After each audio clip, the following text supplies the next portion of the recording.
प्रमाण व संख्या शरीर पे आ जाइए अब आप। ठीक है,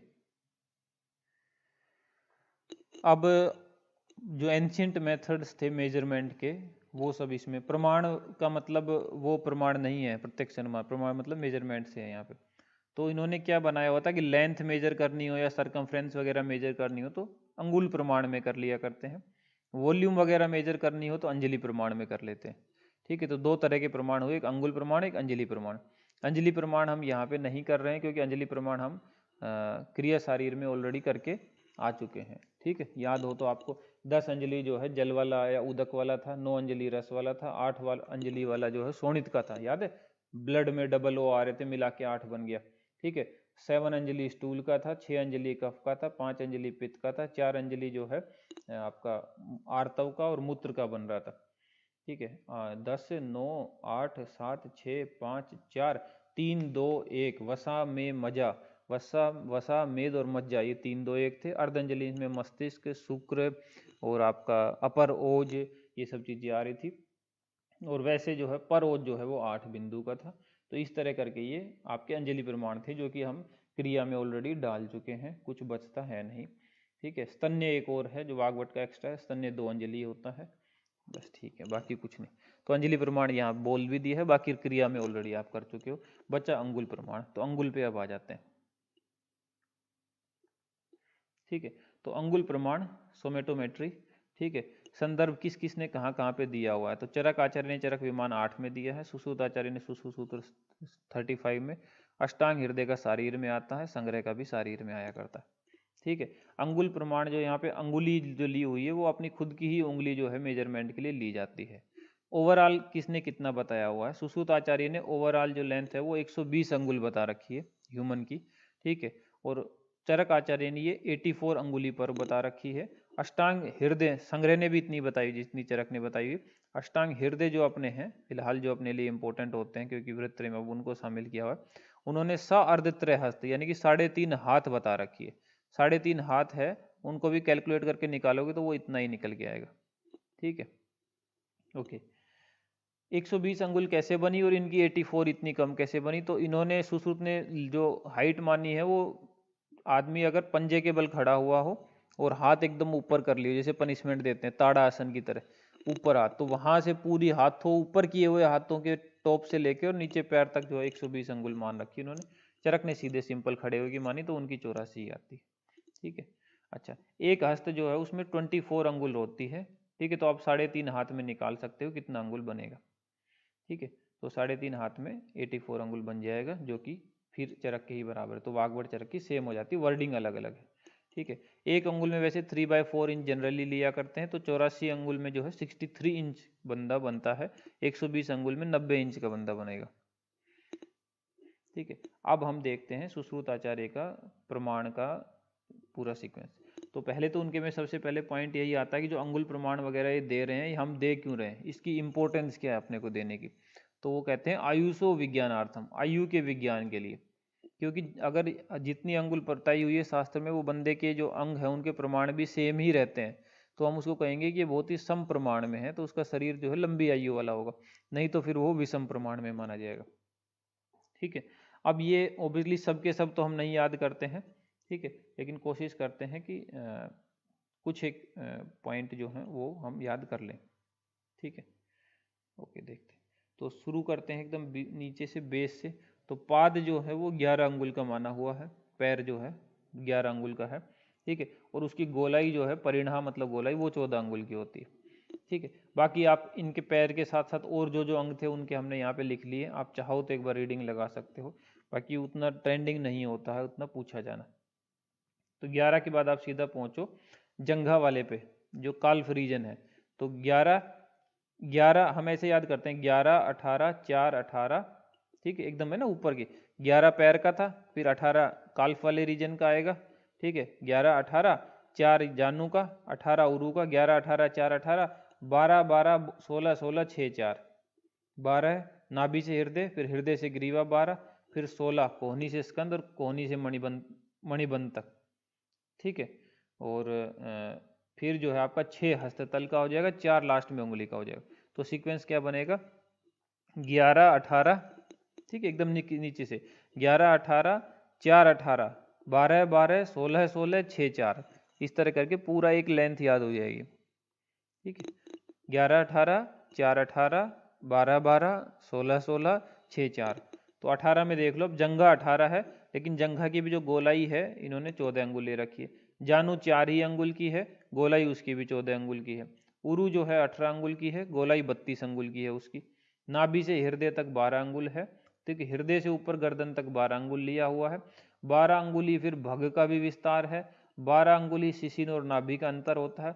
दोनों स्तनों के मध्य का अंतर भी 12 अंगुली है। चिबुक से ललाट अंत तक मुख की लंबाई भी 12 अंगुल है।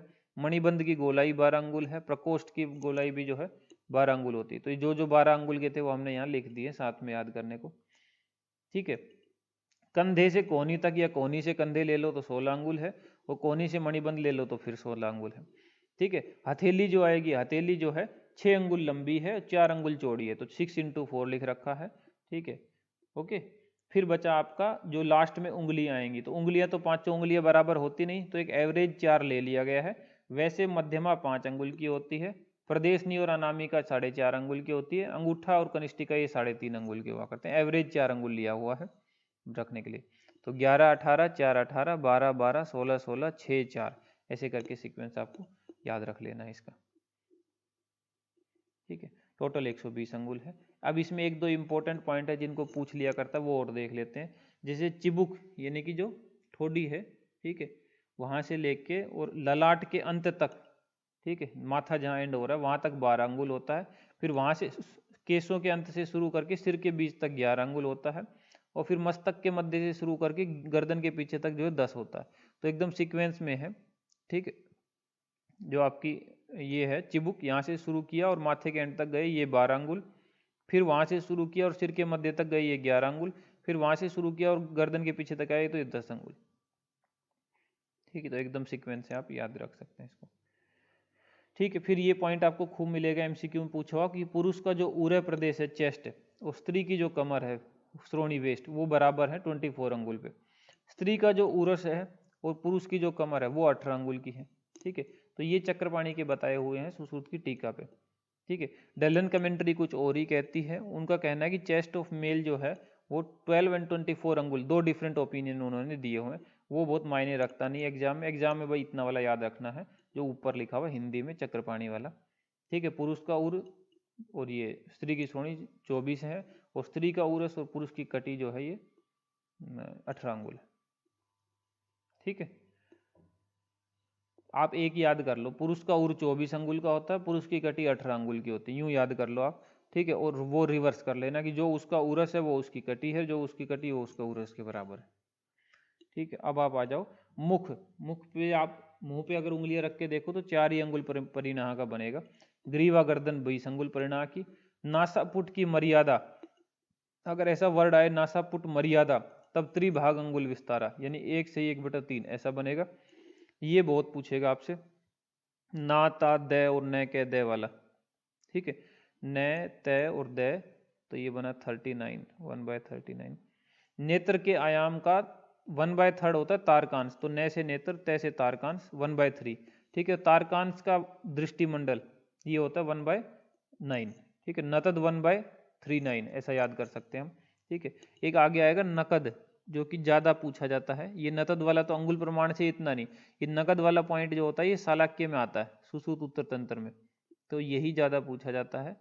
ठीक है, इसमें वो बोलता है नेत्र से कृष्णमंडल, कृष्णमंडल से दृष्टिमंडल 1/3 एंड 1/7। जैसे इसमें 1/39 है, 1/3 1/9, इसमें 1/3 1/7 है। नेत्र से कृष्ण, ठीक है, बस कृष्णमंडल एक नया वर्ड ऐड हुआ है, बाकी तो सब सेम है। तारकांश की जगह पे कृष्णमंडल ऐड हो गया, तो नेत्र से कृष्णमंडल, कृष्णमंडल से दृष्टि 1/3 1/7। कर्ण का और आउटू का अंदर, ठीक है, पीछे गर्दन के हिस्सा, तो 14 अंगुल है। जंघा का मध्य और इंद्रवस्ती, इसका परिणाम होता है 16 अंगुल का। ठीक है, ये सब 2-2 अंगुल के हैं। वृषण भी, चिबुक भी, दांत भी, नासापुट भी, कर्ण का मूल भी। नासापुट की मर्यादा 1 से 1/3 थी, नासापुट जो लेकिन 2 अंगुल का है। आंखों के बीच के अंतर भी जो है 2 अंगुल का है। ठीक है, नेक्स्ट पे देखो 4 अंगुल प्रमाण। शिशिन, वदन, नासा, कर्ण, ललाट, ग्रीवा और दृष्टिमंडल का अंतर जो है 4 अंगुल का होता है। ठीक है, शिशिन भी जो है कितना है, 4 अंगुल का है। ठीक है, सुश्रुत के अकॉर्डिंग 4 अंगुल का है, चरक का देखोगे तो 6 अंगुल का है। बाकी आप देख सकते हो। अब हम चरक पे आ जाते हैं। इसमें भी मोटा मोटा याद करेंगे जितना पूछा जाता है, यूं तो फिर अथाह है कितनी भी चीजें जनरली जो ट्रेंडिंग में रहते हैं उतना देखना है। तो उतने के लिए पहले तो एक बार फुल बॉडी का मेजरमेंट, तो वहां पे था 11-18, 4-18, 12-12, 16-16, 6-4। यहाँ पे है 11-18 नहीं है क्योंकि पंजे के बल खड़ा हुआ नहीं है ना इंसान, तो यहाँ पे 4-18, 4-18। वहां पे था 11-18, 4-18। वहाँ 11 इसलिए था क्योंकि पैर यूं सीधा खड़ा हुआ था ना सुसुत में, ठीक है। तो यहाँ पे 4 है, बंदा एकदम नॉर्मल खड़ा हुआ है, तो 4 ही अंगुल ऊंचा पैर का उच्छेद आया है। 4-18, 4-18, 12-12, 4-12, 4-18, 4-18, 12-12, 4-12, एक फ्लो बन जाएगा। तो 4 पाद उच्छेद, 18 जंगा, जानू 4, 18 उरु, 12 उदर, 12 उर, 4 ग्रीवा, और मुख का में जो है 12 अंगुल का हो जाएगा। टोटल जो है ये 84 अंगुल जो है बनेंगे, ठीक है। ये तो हुआ एक नॉर्मल। इसके अलावा जो इन्होंने अन्य प्रमाण बता रखे हैं वो देख लेते हैं। पर वृषण इन्होंने 6 अंगुल और 8 अंगुल गोलाई वाला, सुश्रुत का 2 ही अंगुल था। सेफ जो है, ठीक है, इनका 6 अंगुल का, सुश्रुत का 4 ही अंगुल का था। भग इनकी भी 12 ही अंगुल की है, ठीक है। और उधर पार्श्व ये सब 12-12 अंगुल के हैं। वस्ती सिर इनका 10 अंगुल का है। स्तन पर्यंत जो काला भाग है वो 2 अंगुल का होता है। हृदय इनका 2 अंगुल का है, ठीक है।